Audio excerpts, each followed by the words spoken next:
আমার বোন লন্ডনে থাকে, সে আসছিল কয়েক বছর পূর্বে, আমাদেরকে বলতেছিল, প্রায় প্রতি বছরই আসে। তো আমাকে বলতেছিল যে এই লন্ডনের মধ্যে এক মহিলা বুড়ো হয়ে গেছে, বুড়া, এখন তার পাশে কেউ নাই, একবারে কেউ নাই। এখন তার একটা সাথী হইল কুত্তা, সাথে কি, এখন কেউ তার পাশে নাই, সব সময় কুত্তাটা নিয়ে সে হাঁটে, চলে, আফসোস করে, কান্দে আর বলে যে আফসোস, আমার যখন সৌন্দর্য ছিল, আমার যখন জওয়ানি ছিল, তখন আমার কত মূল্য, আমার দামের কোনো শেষ নাই, আমার মূল্যের কোনো শেষ নাই। কিন্তু যখন আমার জওয়ানি চলে গেছে, এখন আমি বুড়ো হয়ে গেছি, এখন আমার কোনো মূল্য নাই, কোনো মানুষ আমাকে জিজ্ঞাসা করে না। এখন আমার সাথী হইল একটা কুকুর। এখন বলেন তো এই জিন্দিগির মূল্য কি আছে? কোনো মূল্য? কোনো মূল্য আছে? আছে আছে। ওই সিলেট গেছিলাম, সেখানে একটা লোক, আল্লাহর বান্দা, তার ফ্যামিলি সহ থাকে আমেরিকায়, বুঝছেন? এখন ওই লোকটা আমরা গেলে অনেক সময় দেখা হয়, দেখা হওয়ার পর দেখি খুব খেদমত করে আমাদেরকে, আলেম ওলামাদেরকে খুব খেদমত করে। আমি একদম জিজ্ঞেস করি, ভাইজান আপনার ছেলে সন্তান কয়জন? তা ছেলের কথা বলছে 2 জন, আর মেয়ের কথাটা আর খেয়াল নাই। তা আমি বলতেছি আপনার ছেলেরা কি করে? তখন বলতেছে হুজুর বলতে পারি না। ছেলেরা কি করে সে বলে কি, হুজুর বলতে পারি না। আমি বলি কি বললেন? মানে আপনার ছেলে আপনি বলতে পারেন না কি করে মানে? বলে হুজুর সেই দুঃখের কথা কি বলবো। ওই দেশের নিয়ম হলো, মেয়ে ছেলে যখন বড় হয়, যার মতে যেদিকে ইচ্ছে সেদিকে চলে যায়, তাকে বাপ মা বাধা দিয়া রাখার কোনো আইন নাই। যদি কোনো বাপ মা তাকে বাধা দেয়, যেরকম ইচ্ছে সেরকম চলার ব্যাপারে, তাইলে সে যদি বাপ মায়ের বিরুদ্ধে অভিযোগ দেয়, তাহলে বাপ মাকে নিয়ে জেলের ভিতরে ঢুকাই রাখে। এখন হুজুর কোথায় গেছে বলতে পারি না। আচ্ছা বলেন তো, এটা কোনো জিন্দিগি? এটা কোনো জিন্দিগি? এই জিন্দিগিকে আমরা চাই? এই পশুর জিন্দিগি আমরা চাই? এই হারামে আরাম আছে? এই জন্য আমার বাজানদেরকে বলবো, মনে করছে আমরা হুজুররা কিছু বুঝি না? হ্যাঁ, কপাল পোড়ারা, একটু মাঝে মাঝে চক্ষু বন্ধ করে মোরাকাবা করিস যে আমাকে বানানো তো একজন কারিগর সৃষ্টিকর্তা আছে, আছে না? কিন্তু এই নাস্তিকেরা তো সৃষ্টিকর্তা পায় না, ওরা তালাশ করতে যাইয়ে পায় বানরের জাত। ওরা নাকি বানর থেকে সৃষ্টি হয়েছে। বলে বানরের অনেক পার্সের সঙ্গে মানুষের অনেক পার্সের মিল আছে। বানর জঙ্গলের ভিতরে গাছে লাফাইতে লাফাইতে গাছের গসায় গসায় ল্যাস পশম উঠা অটোমেটিক মানুষ হয়ে গেছে। বুঝলে কেন? শেষ পর্যন্ত পাইছে ওরা বানরের জাত। এই জন্য ওদেরকে নামও রাখছে বুদ্ধিজীবী। কি নাম রাখছে? বুদ্ধিজীবী। বুদ্ধিজীবী নামটা ঠিকই রাখছে। মানুষের বুদ্ধি মাথায় থাকে না জিহ্বায় থাকে? হ্যাঁ, তাহলে এখন ওদের নাম হয়েছে বুদ্ধিজীবী। এখন মাথায় বুদ্ধি থাকতে হলে মানুষ চিন্তা ভাবনা করিয়া কাজকর্ম করে, চিন্তা ভাবনা করে কথা বলে, চিন্তা ভাবনা করিয়া তারপর চলে। কিন্তু যখন জিহ্বায় বুদ্ধি হয়, তখন জিহ্বার কোনো ব্যালেন্স আছে? ও তো আবল তাবল যা মনে করে তাই কয়। এখন ওদের বুদ্ধি মাথার থেকে বলে জিহ্বায় আসছে, এই জন্য ওদের নাম দিয়েছে বুদ্ধিজীবী। এই জন্য ওরা তালাশ করে সৃষ্টিকর্তা পায় না, এই জন্য তালাশ করতে করতে পাইছে বান্দরের জাত।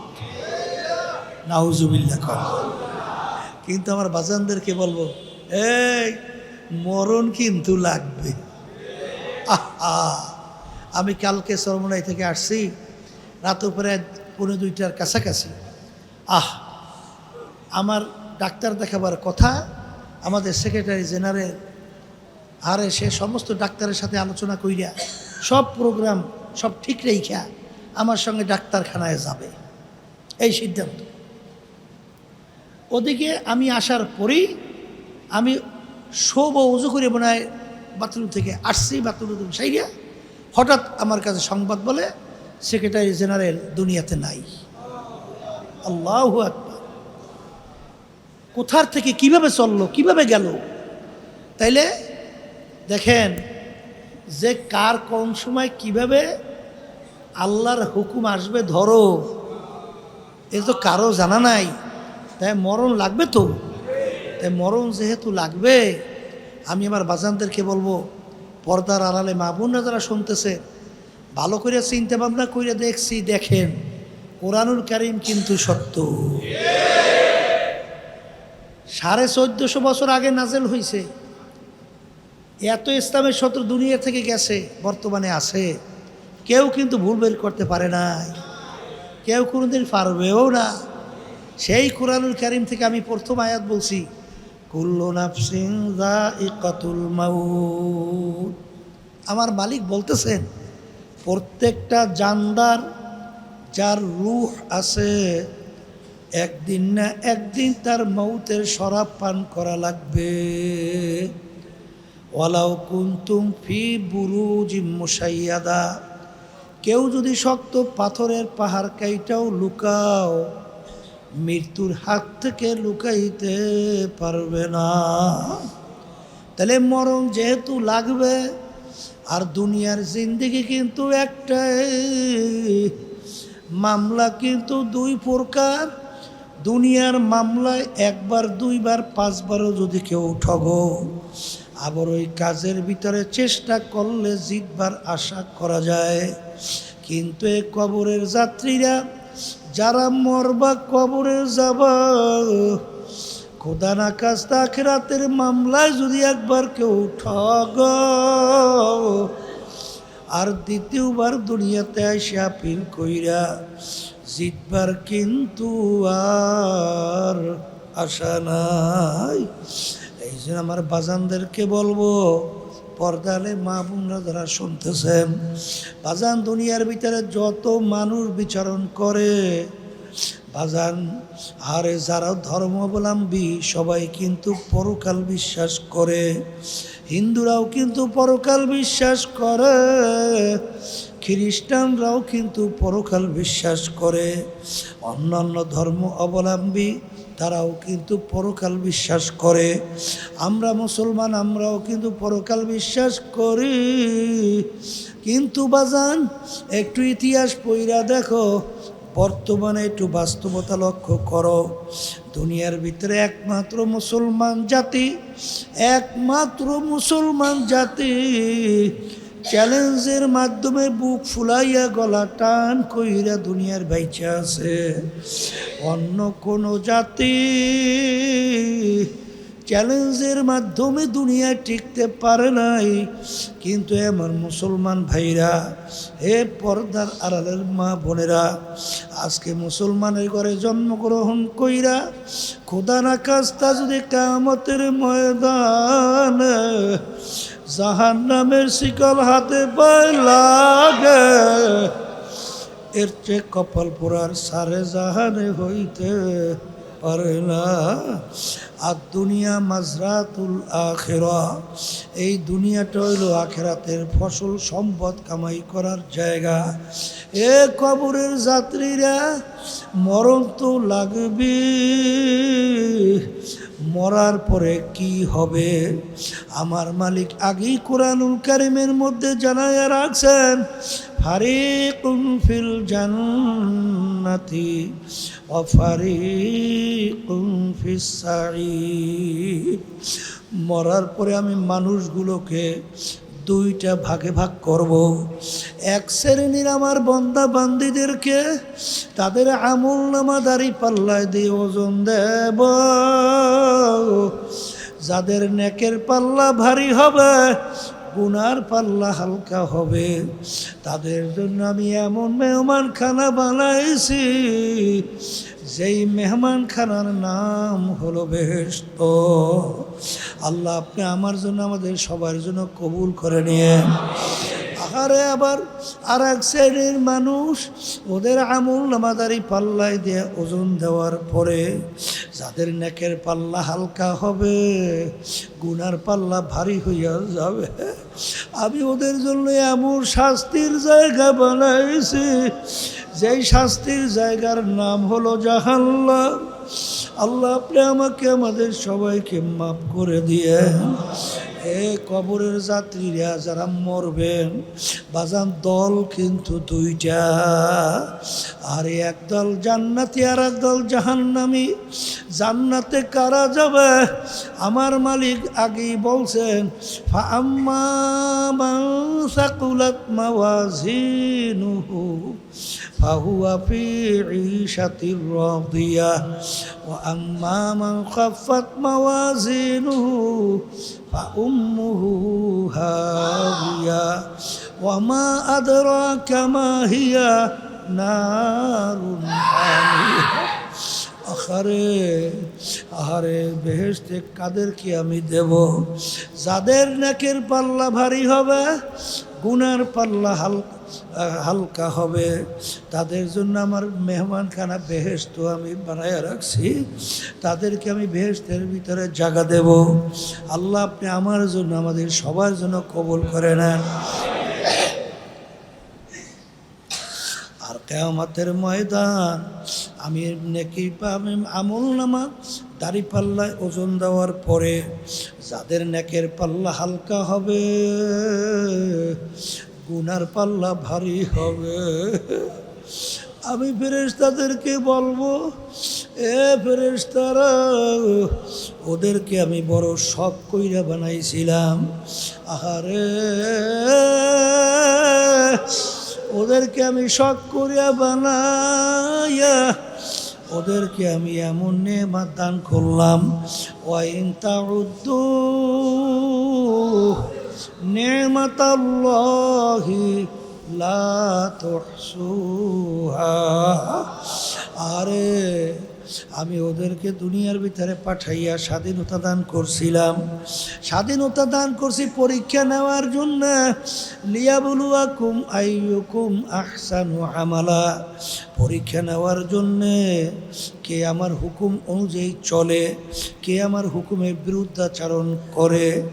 এই জন্য আমি ওদেরকে স্বাধীনতা দিয়া, আমার মালিক কোরআনুল কারীমের ভিতরে বলেন, ওয়াহাদাইনাহুম নাজদাইন, আমি ওদেরকে স্বাধীনতা দিয়ে দুইটা রাস্তা দেখাইলাম, একটা আমার জান্নাতের আর একটা জাহান্নামের।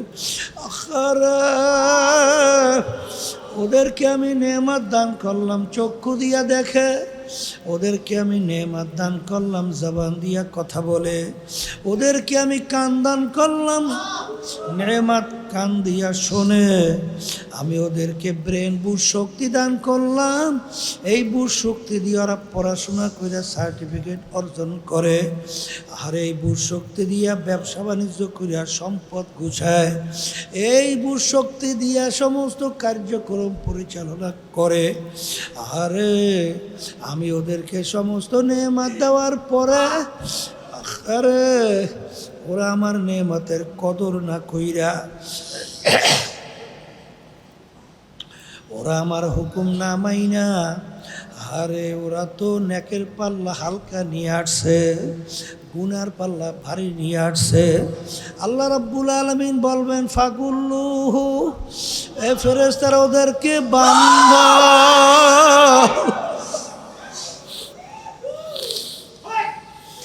বাজান কোরআনুল কারীমের ভিতরে আমার মালিক বলছেন, আমি শুনাই, ফাগুল্লুহু, ওদেরকে বান্ধা, মিওয়ারাইহিম জাহাল, এরপর ওদেরকে ফিকা ফিকা জাহান্নামে ফেলাইয়া দাও। আল্লাহ আপনি আমাকে আমাদের সবাইকে মাফ কইরা দে। আল্লাহ আল্লাহ। এই যে আমার বাজানদেরকে বলবো, পর্দারে মা বোনরা যারা শুনতেছি, কুল্লু নাফসিন যায়িকাতুল মাউত। বাজান মৌতের শরাব পান করা লাগবে। একদিন কিন্তু সাদা কাপড় দিয়া পেঁচ দেবে। এ বড় লোক আমার বাবারা, হে ধনী আমার বাবারা, হে ক্ষমতা সম্পন্ন আমার বাবারা, কোন সম্পদের পিছনে পড়ছ, কোন সম্পদের পিছনে পড়ছ, কোন ক্ষমতার পিছনে পড়ছ? আরে পরীক্ষা কইরা তারপর দুনিয়া থেকে বিদায় নিয়ে কবরে যাও।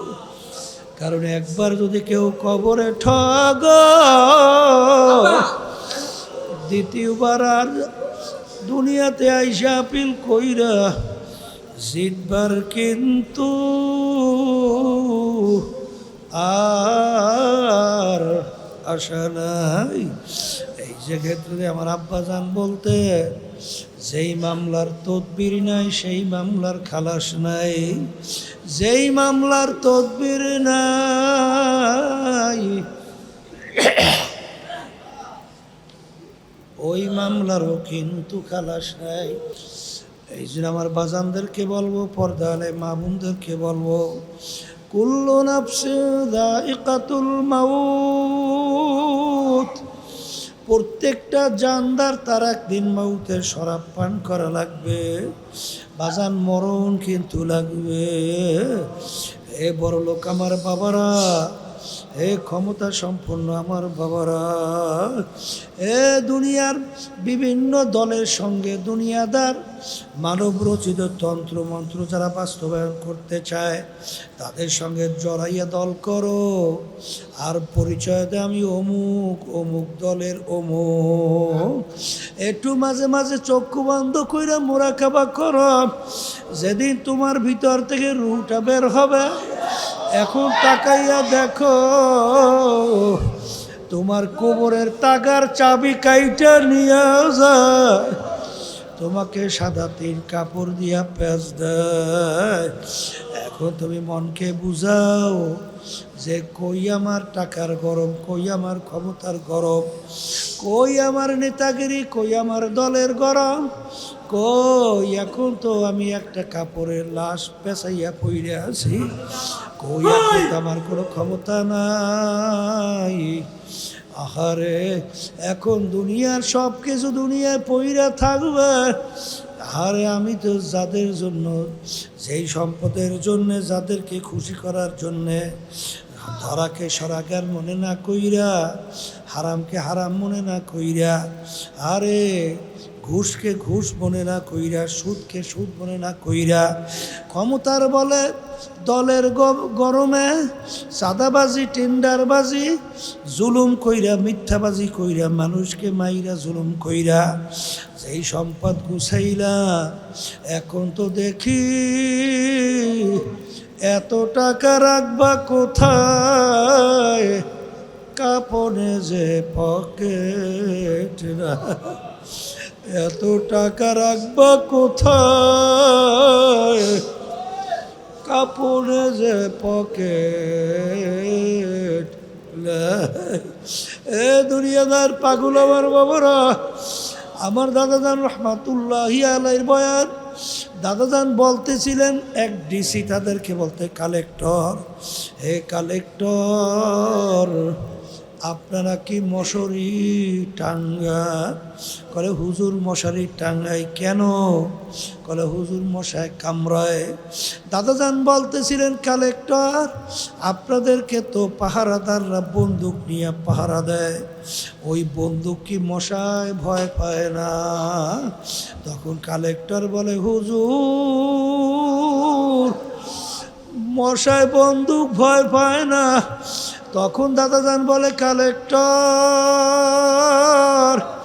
আজকে সাধারণ একটা মশা তোমার বন্দুক ভয় পায় না, আর তুমি যদি বেনমাজি হারাম কর, সুদ কর, ঘুষ করাইয়া আমার মালিকের কবরে যাও, ওই কবরে 99 সাপ তোমাকে ভয় করবে।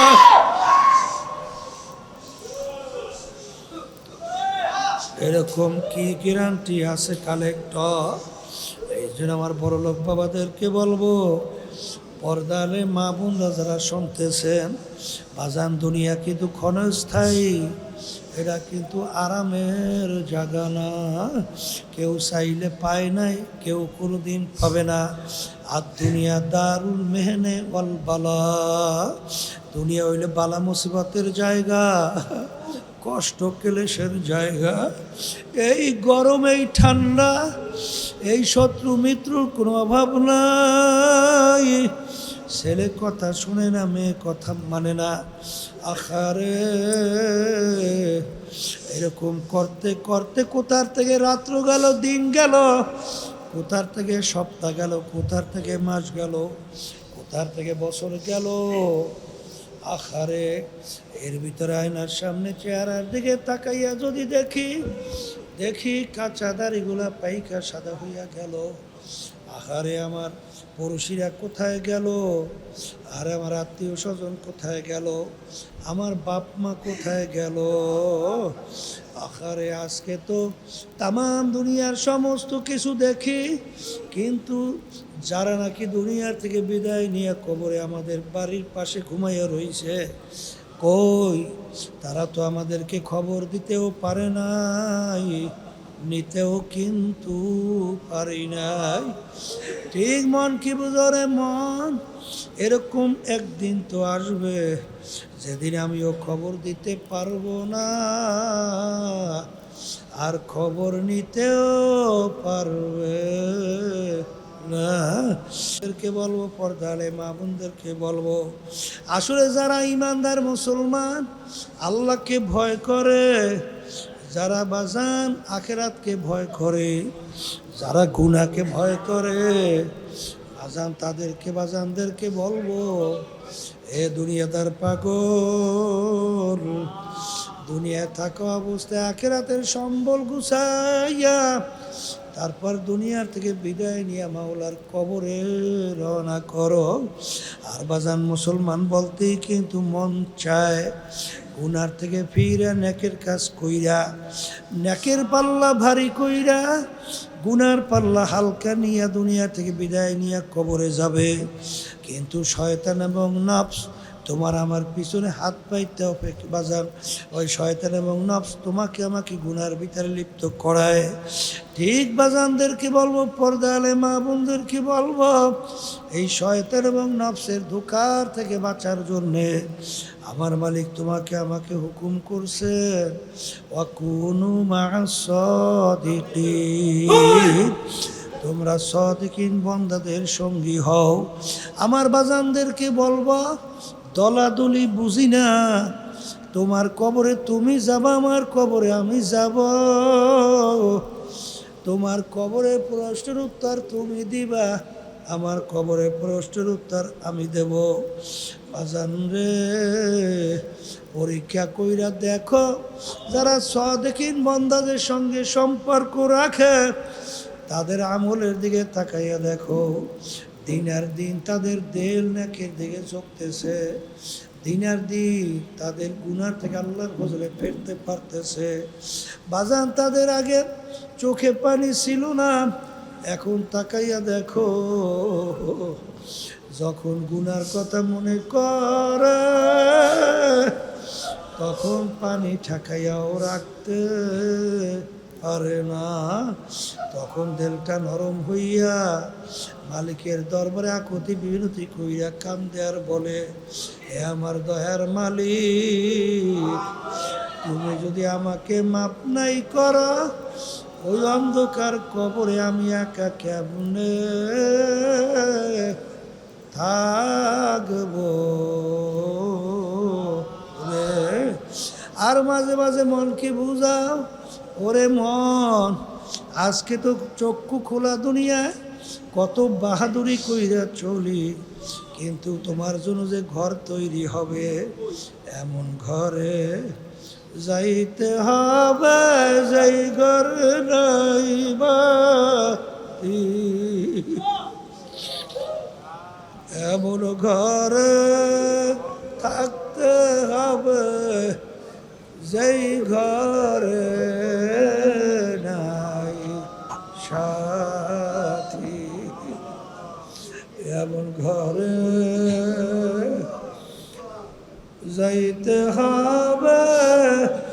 যেই ঘর নাই বাতি এমন ঘরে থাকতে হবে, যেই ঘরে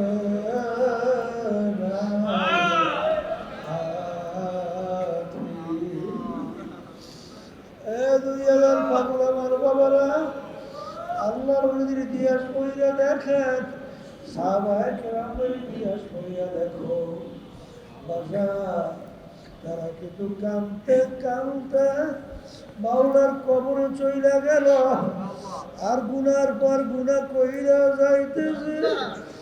ও একটু চোখেও পানি আসে না, একটু চক্ষু ঘোরা দেখা হয় না,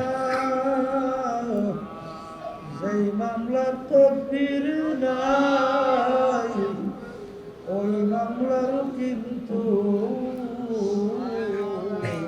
খালাস না। আল্লাহ চিন্তাও নাই, চোখেও বাড়ি নাই। শেখ সাদি রহমাতুল্লাহি আলাইহি মালিকের দরবারে হাজারি করে আর বলে, কারিমা বেবাক সাহেবের হালমা কে হাসতা মাসির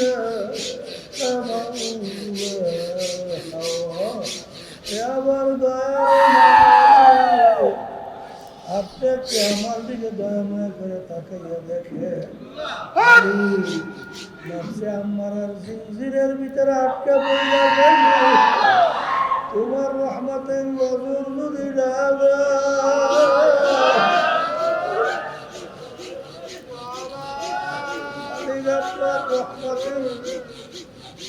রহমতের নজরে যদি না তাকাও, সরকারের মুনাফিক দোকান থেকে আমাদের বাঁচার কোনো উপায় নাই। এই জন্য হাত মান্না দেশে রক্ষা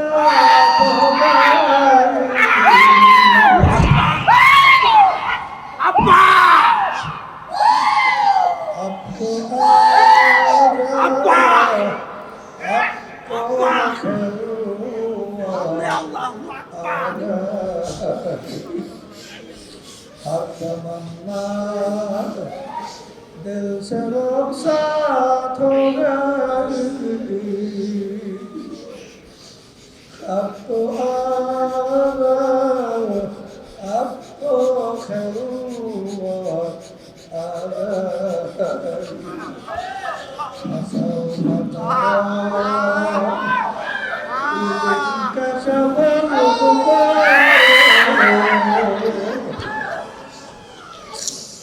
أفرس تحت رجلك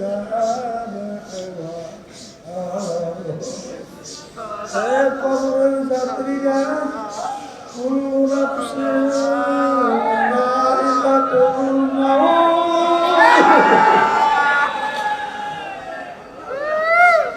ولو كنتم في بروج مشيدة শক্ত পাথরের পাহাড় কাইটাও যদি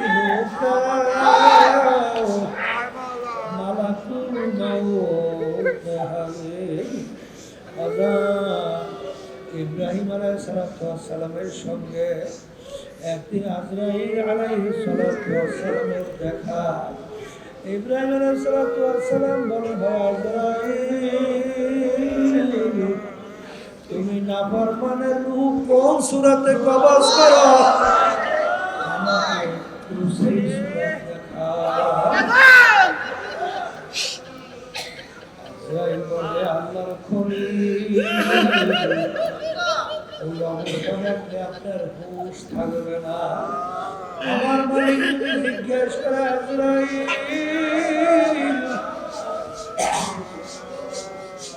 আমার খলিলকে তুমি কেন বেহুশ করলে? আমি মালিকের সামনে কি উত্তর দেব? ইব্রাহিম বলে, আজরাইল আমি মালিকের সঙ্গে বসবো, একটু আমাকে দেখাও।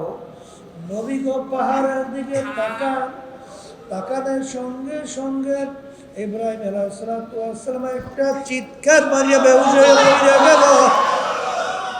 আল্লাহ রাব্বুল আলামিন বলে, আজরাইল,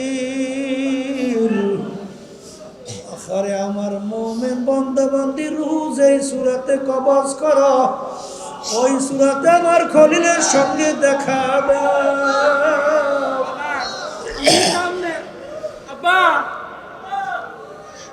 মানে আমার খলিলের হুশ আসবে না।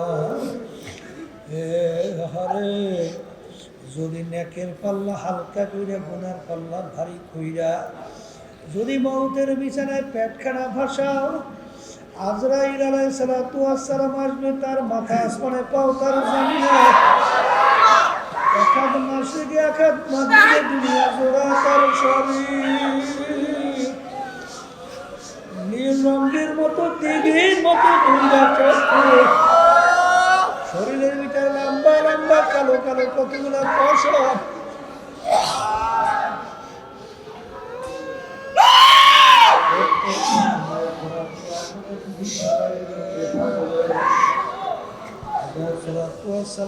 অবস্থাতেই নাফরমানের রূহ তো তার বের হইতে চাবে না।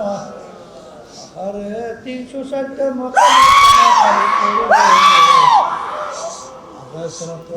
ধমক দিয়ে বলে, খবির, আজ জীবন আমার মালিকের নেয়ামত খাই, আমার মালিকের হুকুম মানো নাই, আমার মালিকের হুকুম হয়ে গেছে তোকে ধৈর্য নেওয়ার জন্য।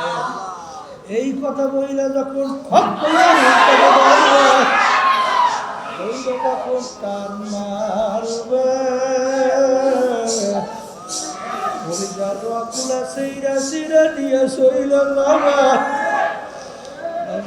এখন দুনিয়ার অবস্থা তাকাইয়া দেখো,